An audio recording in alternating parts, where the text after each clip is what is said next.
नमस्कार दोस्तों, स्वागत है आप सबका भद्र इस अकेडमी में। आज का डेट है 8 अगस्त 2022 एंड डेली के करंट अफेयर्स के हमारे sources Assam Tribune and different other national dailies हैं, जिसका पीडीएफ का लिंक नीचे डिस्क्रिप्शन सेशन में लगा दिया जाएगा। आप प्लीज़ वहां से डाउनलोड भी कर लीजिएगा। चलिए सबसे पहला यहाँ पे आगे बढ़ते हैं, न्यूज़ देखते हैं।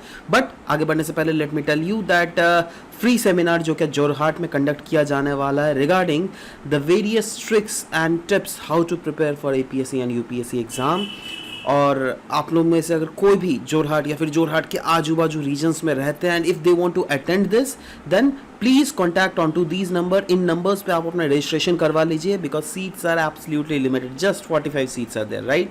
सो do it as soon as possible. Anyways सबसे पहला न्यूज़ देख लेते हैं असम ट्रिब्यून पेंशन सेवा केंद्र के बारे में। देखो ये आज का सिर्फ न्यूज़ नहीं है, पहली बात तो ठीक है। आज यहाँ पे पेंशन सेवा केंद्र खुल रहा है, कल वहाँ पे खुल रहा है, परसों वहाँ पे खुल रहा है, आसाम के डिफरेंट पार्ट्स में खुल रहा है, राइट? तो एनीवेज उसीलिए मैंने सोचा, अब इतने दिन से मैं इस न्यूज़ को ट्रैक कर रहा था ना, सोचा नहीं भाई अभी डाल ही दो। तो पेंशन सेवा केंद्र नाम से क्या पेंशन किसको मिलता है बताइए तो? एजेड लोगों को, राइट? अब क्या होता है ना दैट आप तो आराम से मोबाइल में कुछ कुछ क्लिक करके कर लोगे, बट हमारी जो एजेड जनरेशन है 60 प्लस की जनरेशन, जब ये यंग थी क्या तब के समय मोबाइल था? नहीं, राइट? तो बहुत अभी ट्रांजिशन हो रहा है चीज़ें, है ना, और इन लोगों को एक्सेस करने में प्रॉब्लम होती है। इसीलिए पेंशन सेवा केंद्र खोल दिया गया उन लोगों के लिए, जिससे पेंशन प्रोसेस हैसल फ्री और ट्रांसपेरेंट हो सके। वो अपने जितने सारे फॉर्म्स होते हैं ना वो ऑनलाइन ही पे कर सके। अभी पता है एक बहुत जो मेजर इशू आता है ना, वो पेंशन होल्डर्स ये कंप्लेन करते हैं दैट देखो हम लोग का तो रिटायरमेंट कर दिए, उसके बाद भी हम लोग को पेंशन देने के लिए इतना झमेला लगा रहा है ना, इतने पैसे डिमांड किए जा रहे हैं, समझ रहे हो? तो घूस डिमांड किए जा रहे हैं। तो ये सब कुछ बंद करेगा यह पेंशन सेवा केंद्र। क्यों? क्योंकि सब कुछ डिजिटाइज हो जाएगा। Maximum governance, minimum government. तो डिजिटल लाइफ सर्टिफिकेट्स आप अपलोड कर सकते हैं थ्रू जीवन प्रमाण यूजिंग रजिस्टर्ड डिवाइसेस।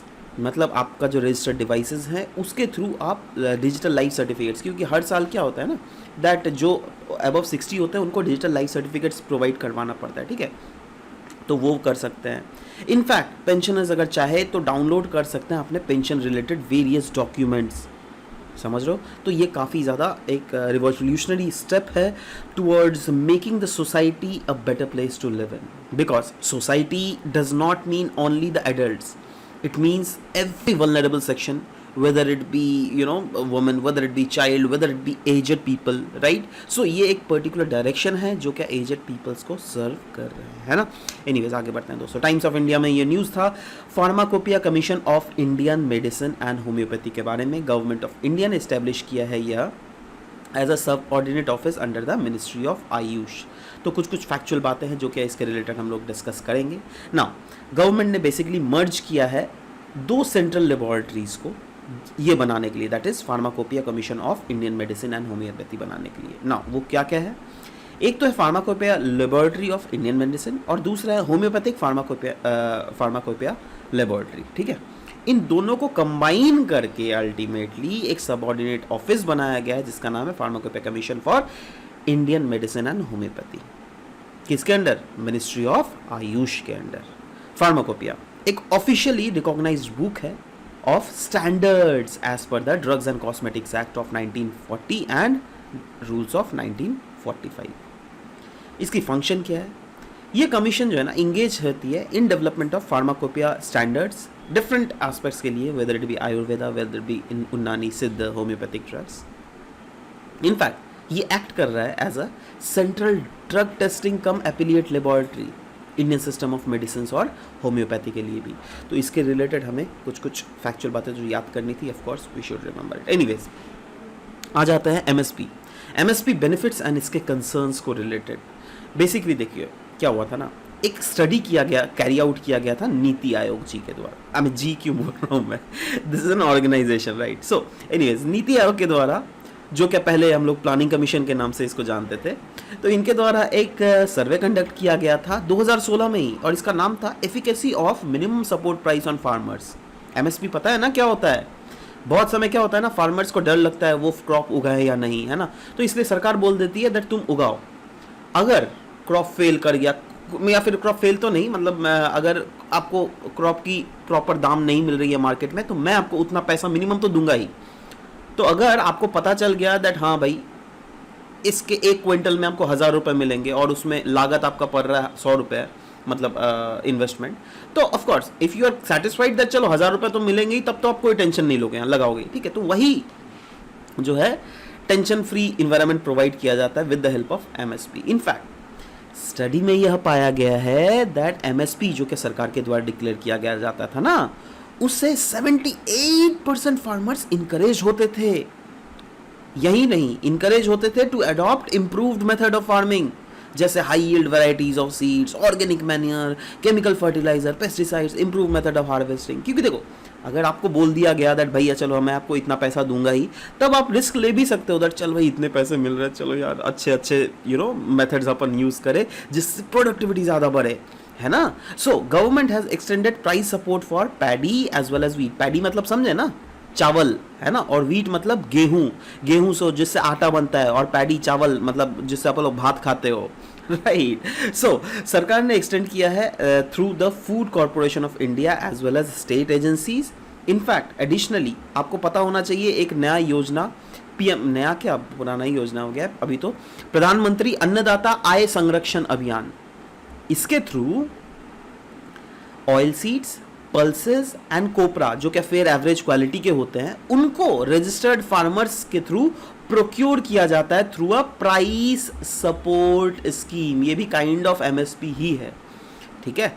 सो ये सब चीजें समझनी पड़ेगी। नहीं, एमएसपी एक वैसा रेट होता है जिसके थ्रू गवर्नमेंट परचेज करता है crops directly from the farmer, and ये एक बेस्ड होता है on calculation of at least 1.5 times. मतलब आपका cost of production for example अगर 5000 हुआ, ठीक है, तो 1.5 टाइम्स कितना हुआ इसका 7500, ठीक है। तो इतना एटलीस्ट, ध्यान दीजिएगा, एटलीस्ट 1.5 टाइम्स तो दिया ही जाएगा सर, मतलब फार्मर्स को, ठीक है, उससे ज्यादा भी दिया जाता है ना। सो एमएसपी क्या है? ये मिनिमम प्राइस है for any crop that the government considers remunerative for the farmers and hence deserving of support. Crops क्या क्या कवर किए जाते हैं? देखो पहली बात तो क्रॉप जो रिकमेंड की जाती है वो CACP that is commission for agriculture cost and prices के द्वारा रिकमेंड किए जाते हैं। 22 ऐसे मैंडेटेड क्रॉप्स है जिसके लिए MSP घोषित किया जाता है, और साथ ही साथ शुगर केन के लिए एक MSP के तरह ही एक मैकेनिज्म है जिसको हम लोग कहते हैं FRP that is fair and remunerative prices, जिसके तहत शुगर मिल्स को बोला जाता है दैट देखो भाई आप शुगर केन जो है वो खरीदो, ठीक है। Anyway CACP it is an attached office of ministry of agriculture and farmers welfare. Next, electricity amendment bill 2022 के बारे में हम लोग डिस्कस करेंगे आज। Electricity amendment bill 2022 monsoon, parliament के मॉनसून सेशन में इसको रखा जा रहा है। GS2 के इस टॉपिक से आप इसको रिलेट कर सकते हैं। कहा जा रहा है जब ये बिल आ जाएगा, जब ये बिल एक्ट बन जाएगी, तो इसके तहत जो रिटेल पावर डिस्ट्रीब्यूशन के बीच में कंपटीशन बहुत ज़्यादा बढ़ जाएगी। जहां कंपटीशन उससे कस्टमर को अल्टीमेटली फायदा मिलता है, ठीक है।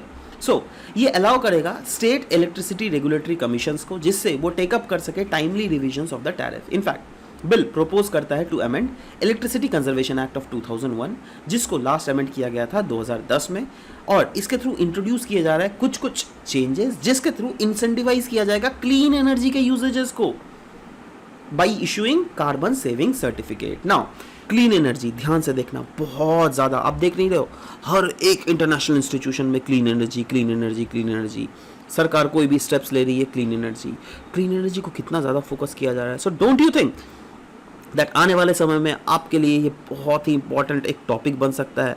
इनफैक्ट देखो हर बार ही कोई भी अगर मेंस एग्जाम ले लो, कोई भी स्टेट सिविल सर्विसेज का, ये क्लीन एनर्जी को फोकस किया जाता है। बट क्लीन एनर्जी के ऊपर फोकस तब से ज़्यादा बढ़ गया है ना जब से COP26 जो कि ग्लासगो में कंडक्ट हुआ था, इसके अंडर हम लोगों ने पंचामृत कमिटमेंट दिया था, जिसके तहत 2030 तक 500 गीगावाट ऑफ एनर्जी कैपेसिटी हम लोग नॉन फॉसिल फ्यूल सोर्स के थ्रू हम लोग अचीव करेंगे।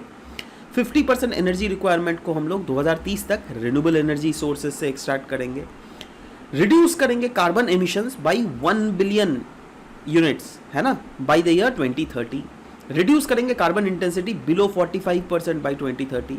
इनफैक्ट हम लोग एक टारगेट अचीव करने वाले हैं जिसके through net zero carbon emission हम लोग 2070 तक हम लोगों ने इंटरनेशनल कमिटमेंट किया हुआ है, ठीक है। नाउ अब जो भी इलेक्ट्रिसिटी ये बिल लाया जाएगा, आने मतलब लिया जा रहा है, इसके तहत नॉन फॉसिल सोर्सेज को ज़्यादा फोकस किया जा रहा है, जिसमें biomass, ethanol, green hydrogen, green ammonia सबको फोकस किया जा रहा है। यही नहीं, रिन्यूएबल एनर्जी का जो शेयर है उसको बढ़ाने की बात किए जा रहा है। इनफैक्ट इंडस्ट्रियल यूनिट्स या फिर वेरियस इस्टेब्लिशमेंट जो एनर्जी इस्तेमाल करती है ना, तो मैंडेटरी कर दिया जा रहा है दैट हाँ आपको रिन्यूएबल एनर्जी का शेयर इतना % तो करना ही पड़ेगा, मैंडेटरी है ना। यही नहीं, एम्बिट ऑफ कंजर्वेशन स्टैंडर्ड्स को भी बढ़ाया जा रहा है। करंटली अगर देख लीजिएगा सिर्फ लार्ज इंडस्ट्रीज और उनके रिलेटेड बिल्डिंग्स ही इस एक्ट के अंदर आती थी, बट अभी क्या किया जाएगा ना, दैट सोचिए लार्जर रेसिडेंशियल बिल्डिंग यूनिट्स जैसे होते हैं नहीं, बड़े बड़े बिल्डर्स, बड़े बड़े प्रोजेक्ट्स होते हैं उनको, तो उनको भी बोल दिया जाएगा देखो भाई सरकार के थ्रू परमिशन तो आप ले रहे हो अपना ये बिल्डिंग प्रोजेक्ट का, बट आपको ये वाला क्राइटेरिया को फुलफिल करना पड़ेगा, समझ लो। तो इस टाइप से चीज़ें जो है कंपल्शंस कहीं ना कहीं धीरे धीरे की जाएगी। एनर्जी कंजर्वेशन एक्ट 2001 की अगर बात करें तो एनर्जी एफिशिएंसी नॉर्म, ये कुछ देखो टर्म्स है, बेसिकली डिस्कस कर लेते हैं।